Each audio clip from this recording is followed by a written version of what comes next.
Assalamualaikum warahmatullahi wabarakatuh. Salam sehat dan tetap semangat. Kali ini di Departemen Keperawatan Jiwa kelompok 2 akan membahas tentang manajemen stres pada mahasiswa di masa pandemi. Tahukah kamu, COVID-19 merupakan penyakit menular yang disebabkan oleh virus SARS-CoV-2 atau sering disebut dengan virus corona. Saat ini, COVID telah menjadi pandemi hampir di seluruh negara, termasuk Indonesia. Kebijakan belajar dari rumah, bekerja di rumah, dan beribadah di rumah merupakan kebijakan yang diambil untuk mengurangi penyebaran virus. Kebijakan ini pun memberikan dampak positif serta negatif. Adapun dampak positifnya seperti lebih memperhatikan kesehatan, hubungan keluarga semakin dekat, mempunyai aktivitas yang lebih produktif, serta peningkatan pemanfaatan IT. Adapun dampak negatifnya seperti kebingungan, kegelisahan, frustasi, ketakutan, dan berujung kepada stres, dan salah satunya terjadi pada mahasiswa. Tahukah kamu apa sih itu stres? Yuk kita cari tahu. Stres merupakan keadaan di mana adanya kesenjangan antara tuntutan yang diterima dengan kemampuan untuk mengatasinya. Stres ini dapat bersumber dari dua hal, yaitu faktor internal dan faktor eksternal. Faktor internal ini merupakan faktor yang bersumber terhadap diri sendiri. Sedangkan faktor eksternal merupakan faktor stres yang bersumber dari keluarga, masyarakat, serta lingkungan sekitar. Masalah yang sering dihadapi oleh mahasiswa di masa pandemi yaitu proses belajar mengajar secara daring, karena proses pembelajaran secara online lebih melelahkan dan membosankan. Mereka tidak dapat berinteraksi secara langsung baik dengan dosen maupun dengan teman yang lain.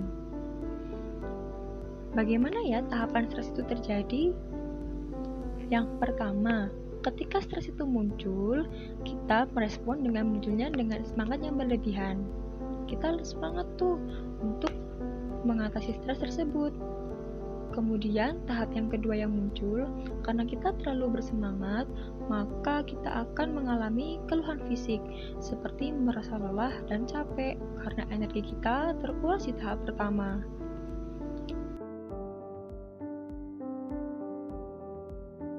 Kemudian di tahap ketiga, keluhan fisik semakin nyata, seperti sulit tidur, merasa lelah, dan adanya gangguan pencernaan. Kemudian, dari tahap-tahap tersebut, bila tidak teratasi, muncul kebosanan dan kehilangan semangat. Kemudian yang kelima, kelelahan fisik yang amat sangat dirasakan.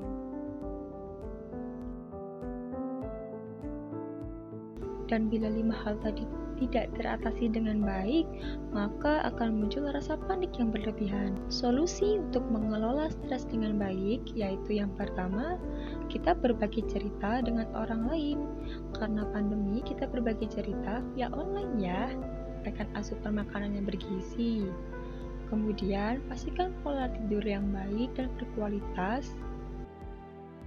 Dan lakukan olahraga, tetap di rumah aja. Hindari rokok, narkoba, dan alkohol. Mengurangi menonton, membaca, atau mendengarkan berita yang membuat kecemasan kita tuh meningkat. Mencari informasi terkait kesehatan mental di sumber-sumber yang terpercaya, seperti dari WHO maupun dari Kemenkes. Langkah selanjutnya, kita mengatur waktu dengan baik dan sesuaikan dengan prioritas ya. Dan yang terakhir, mendekatkan diri pada Tuhan Yang Maha Esa. Terima kasih telah menyimak. Semoga tetap sehat, stay safe, dan stay healthy.